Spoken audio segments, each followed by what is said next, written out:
Welcome! E aí, galera, beleza? Bem-vindo à nossa comunidade.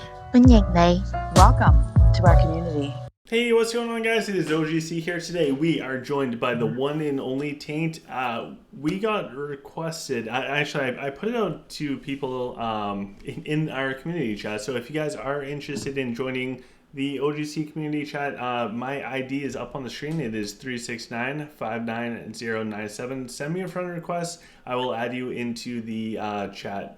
If you send me a friend request and I don't respond instantaneously, you do not need to send me a message to say, please add me to the chat. I got your friend request. I will add you in, I promise. So in the community chat, we were lucky enough to be talking with Taint, and we asked people what type of stuff they would like to see Taint cover. Because it's one of those rare moments in time where one of the best and strongest players in the game is willing to take the time to talk with us. So one of the things that came up that I thought was a fantastic topic would be hero research. In the past, I have done hero research videos based on my experience. My experience does not look like having everything maxed out and being able to try everything and see what is actually effective and what is not quite effective. Because when we read the bonuses, they might sound really good, but the application of the bonuses also matters drastically. So we have the one and only Taint with us, and I believe he is maxed out in all of his research except for Siege, which is how come he doesn't use his Siege items. But we'll be able to pass everything over to him, have us walk through what to focus on, and what is really impactful. So, Taint, feel free to take it away, man. All right, so I'm gonna go in with the impression that everyone's up to like 11. Everything up to 11 you should have done for every type. That gives you hero levels. It gives you all reduced CC, increased magic damage, boost your troops. For each one, like up to 11, you should have done like all the way full. Don't skip any. After that, as we go through and look, there's a few that are kind of important, I think, to have that will help you overall with some of the end game content and PvP. So the tier 14 adds a bunch of stats. Stats now with hero mastery aren't as important. There's still an important thing to finish, but you can get stats other places faster, like hero mastery, and it'll help you curve out your stats, so to speak, for the build you want.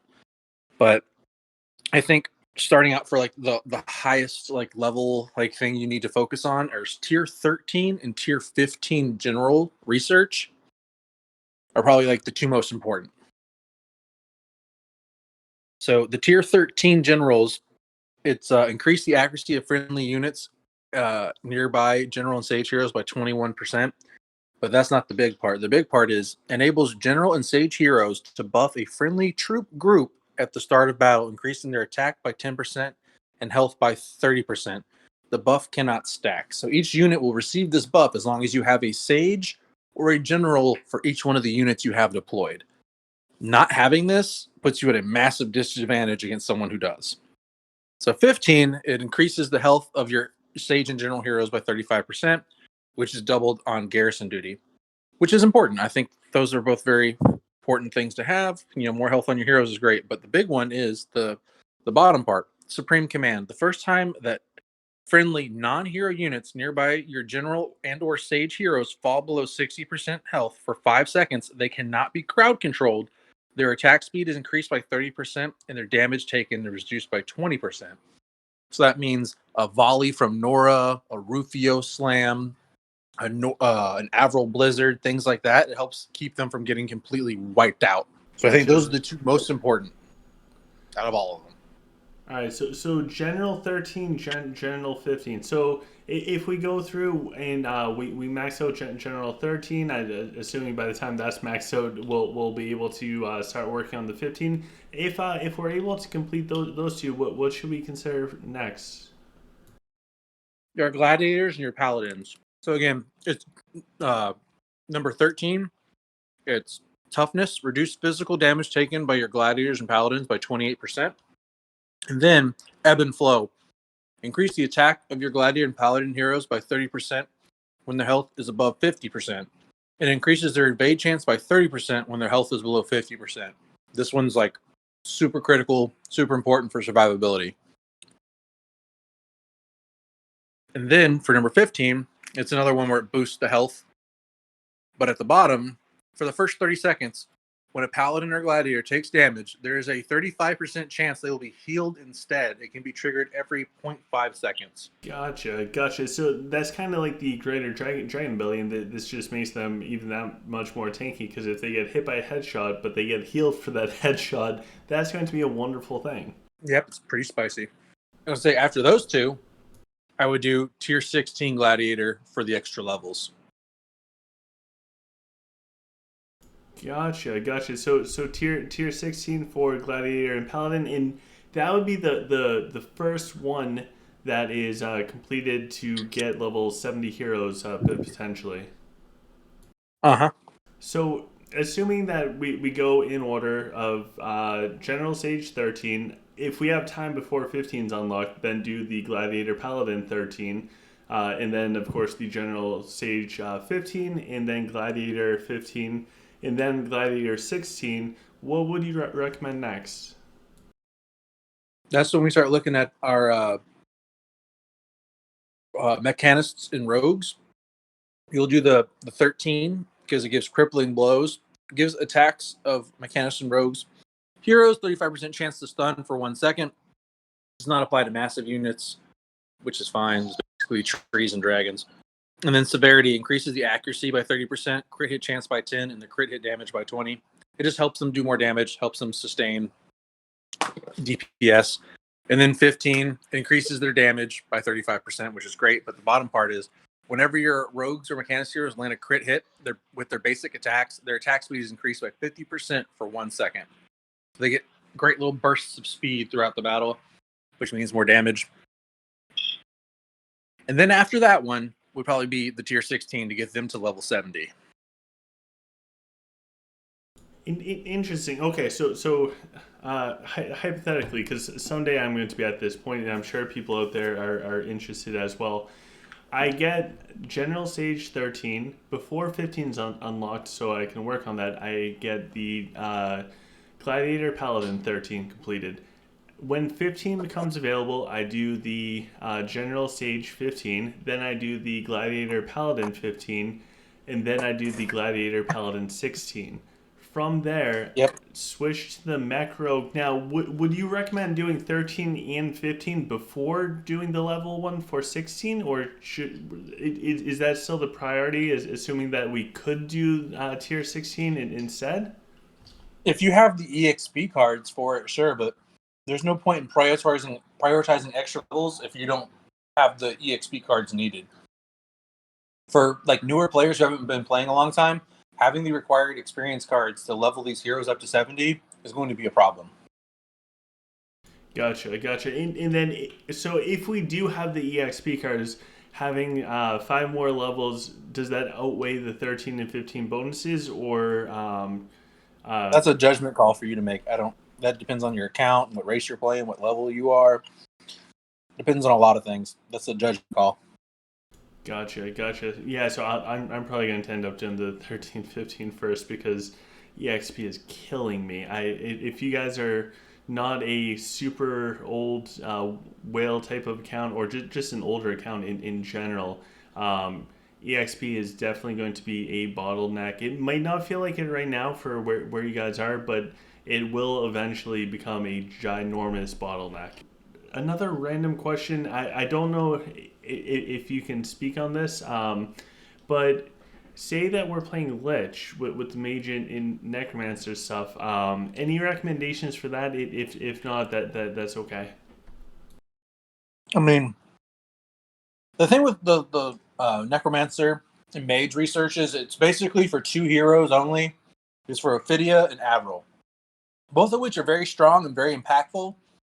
But with how much time research takes, unless you're a whale and you're maxing everything out pretty quickly, pigeonholing yourself into boosting those 2 heroes alone won't have as much effect on your performance as getting those other things done. Like, General Sage is all your troops. Big deal. Your gladiators and paladins are going to hold your front line and help push the enemy front line back. And then Nora, Bazric, early game jacks, those things will help a lot with your damage. Avril is a monster in the right hands if you're, high level research, high prisms, good gear, all that stuff makes Avril great. I don't think early game, even as a Lich player, it's worth pigeonholing yourself. The one research for Mage and a Necromancer that I think everyone should do, though, no matter what race they are, is tier 15. It boosts the damage of Mage and Necromancer heroes, but the bottom skill is Magic Surge. Whenever you cast an active ability with a Mage or Necromancer, the magic resistance of all enemies is reduced by 25% for 5 seconds. It cannot stack. That's good for everything in the game. So is this something to... this would not disrupt the order that we've already talked about. This would just be something to add on afterwards before focusing on like the stat tiers? Yes. Gotcha. Yeah, because reducing the enemy's magic resist is massive. That's pretty strong. All right, awesome. So I'm just going to repeat back the order. Please correct me if I'm wrong, Taint. And I'm just going to put it out for myself so I can refer back to this video in the future so I don't have to bother Taint again. So as soon as the hero stuff unlocks, we should get 1 through 11 fully maxed out for everything, and that is pretty manageable. From there, because that means that we don't necessarily have to max out the tier 12, so we can spend that time in between 11 and 13 to finish up stuff. Also, as a side note, and I know Taint would 100% agree with this, and I don't want this to get overlooked, you can still put points into every level of tier. Like, you can do 20 or 30 levels up in it. Like, that, in the grand scheme of things, it doesn't take that much time, and it will offer a pretty big boost. Like, the general stage for tier 12, what it does is it increases the damage friendly troops deal. Granted, it's 0.1% per level, but to bring this up 20 ranks takes a day at most, and all of a sudden you're getting 4% more attack. Like, I don't think Taint, I know Taint is not saying skip and don't put any points into anything. It's just to max out is different than to put 20, 30, 40 points into each tier of research. Yeah, especially for newer players, like, you're getting hero research unlocked as you get castle levels, so you're not going to have access to these later things for a while. So by all means, put the points in where you can, keep your research going. I'm not saying skip them and wait or anything, but don't lock yourself into like a 6-day research right before you unlock tier 13, because that's 6 days of tier 13 you're behind on. Yes. So once we progress further up and we get like tiers 13 and 15 unlocked, the priority is going to be General Sage 13, because we can't do the 15 yet. So General Sage 13, 1 sage, 1 general buffs 1 troop type, or 1 unit of troops. So you want to make sure that you deploy enough. And your dragon also counts for that as well. You can see the little gold things going up underneath the dragon. So make sure you take that into account when you deploy the General Sages. General Sage 13, followed up by General Sage 15. If we still have time left over, then we bang out the 13 for Gladiators and Paladins. So General Sage 13, Gladiators, Paladins 13, General Sage 15, Gladiators, Paladins 15, Gladiators, Paladins 16, and then we start working on the mech rogues, which would be 13, 15, and then 16. If you have a crazy amount of EXP, then it's up to you whether or not to just do 16 first, or if you do 13 or 15. From there, is that when we would consider doing the Mage 15, or would we do other ones? That's when you would do the Mage 15 before you do like the tier 16 generals, because while having more health on your generals, more levels is good, you're not going to get as much combat effectiveness as you would if doing that 15 for Mage.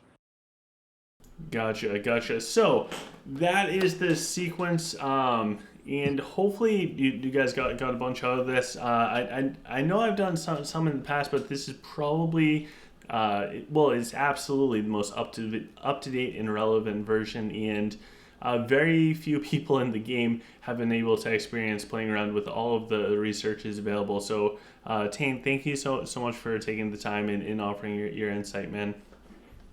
Of course, always happy to help. And with that, you guys can help out as well. All you need to do is smash the thumbs up button, like, share, subscribe, all of that cool, fun stuff. Down below in the description of this video and all videos, we have the Facebook group. It's a great place to get notified of videos if we haven't turned on our notification bell. There is a direct donation link. I'm no longer doing Patreon or anything like that, so it is there. It's kind of like PBS. We're funded by viewers like you. So with that, guys, have a wonderful day, and I will see you guys soon. Take care.